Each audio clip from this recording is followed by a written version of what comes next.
Welcome to Wisdom of the World. Today I'm going to tell a story from Burma, called Myanmar today, and it's about karma. And it's called The Power of Karma. And it goes like this. Once upon a time there was a very poor farmer. And he just stayed poor. No matter what he did, no matter, even if his crop grew a nice, it looked very promising. There was a nice, it flowered and the corn was ripening. Then a storm would come and wipe it all out. Or a flood would come and just, destroy everything that he had. Now, when on top of that, his wife no longer could stand this continued life of poverty, she left him. When that happened, he also was down to his end, and he did no longer want to live. He said, I want to die. So he went to look for death. And he asked the people in his village, and they all saw that he'd gone bonkers. So they just didn't want to have anything to do with him anymore. So in the end, he left the village and he wandered around looking for death. Till one day he came to the beach. And the beach was deserted, but there was one man standing there with both of his feet in the water looking out over the ocean. And the man sort of saw him from a corner of his eyes and said to him, hello, what are you doing here? And so the farmer explained, I'm looking for death. I just no longer want to live. Have you seen him anywhere? And the guy said no. So the farmer left a little disappointed, but he hadn't gone very far and there was a cold hand on his shoulder. He says, wait a minute. The one you're looking for is me. Oh, you? The farmer turned around, looked at him and said, oh, well, I don't want to live anymore, so please do whatever you need to do. And Death looked at the man, looked at him up and down, and with a big grin said, no, I cannot do anything until your time has come. And the farmer was disappointed, and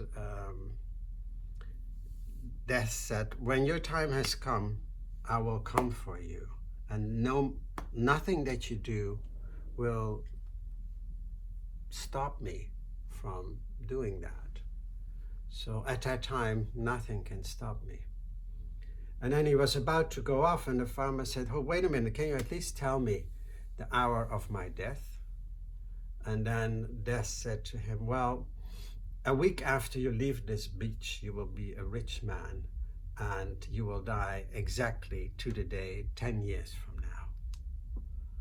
And he gave him a bow and arrow, which he sort of conjured out of thin air and gave it to the farmer. Death said to the farmer, use this well. And the farmer ran after him and said, hey, I have one more question, but no. Death disappeared. So there he was, our farmer, sort of starting to get hungry, and he thought, okay, I better do something. Now he had this bow and arrow. He was never much of a good hunter. But he saw a bird flying overhead, and so he aimed his arrow and he shot, and well, within one shot, he shot down the bird and he went over, but it turned out to be not just an ordinary bird. It was a bird full made of gold. It was heavy. And it was so heavy he could barely carry it to the next village, but somehow he managed. And there he bought himself, with that gold, a big piece of land with very fertile ground.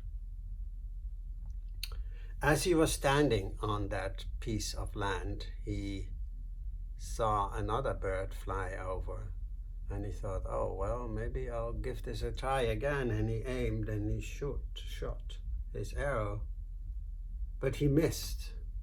But there where the arrow landed on his land, immediately a beautiful villa house sprung up.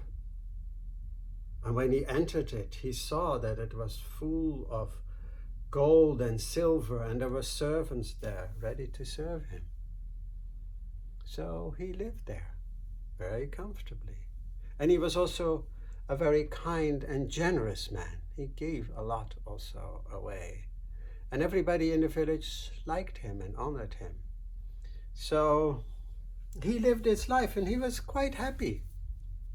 He never ever thought again about that meeting that he had with death at the beach. He completely forgot about it. And so the years went on, and after 9 years and 9 months, all of a sudden he woke up at night with a sweat, drowning. He had just dreamt of death. Death had visited him in his dream. And all of a sudden he remembered everything that death had said. And he thought, oh my God, I don't want to die. I like my life as it is now. So he made a plan. And he told his servants to build him a watertight crate with enough food in it for 3 months and 3 days.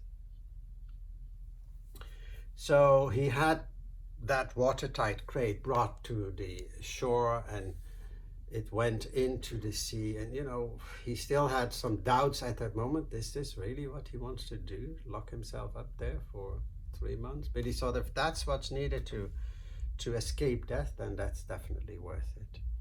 So he went in there and he told his servants to put it at the bottom of the ocean and tie it somewhere. And after 3 months and 3 days, they had to pull the rope and then get him out. Now, just a couple of weeks before that, Death was looking at his notebook where everybody was recorded who he needed to visit. And he saw the name of the guy. And when he saw the name, he remembered the encounter that they had had on the beach. So he was sort of curious what happened to him. So he looked and he went to the village, but he wasn't there. And he looked everywhere, all the villages. He was nowhere to be seen, to be found. So finally he went to the beach, to the same spot where he had met the guy before. And even there, the beach was empty, nowhere to be seen.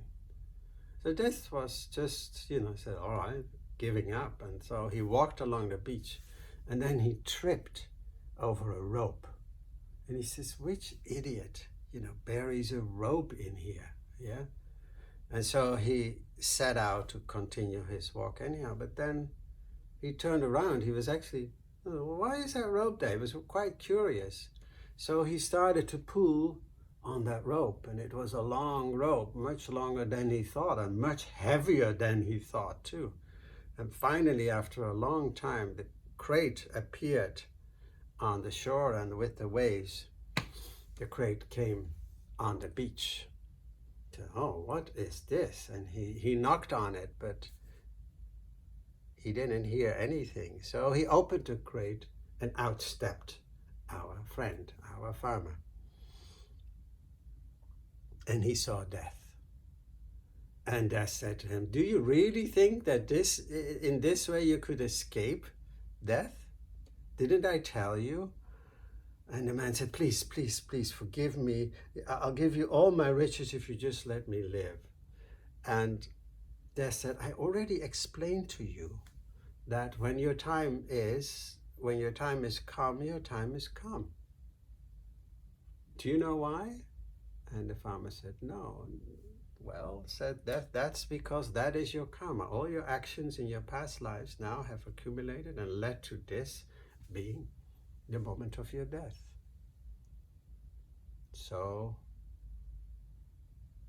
ignoring all the pleas that the farmer made, Death just did its work. Now, why am I telling you this?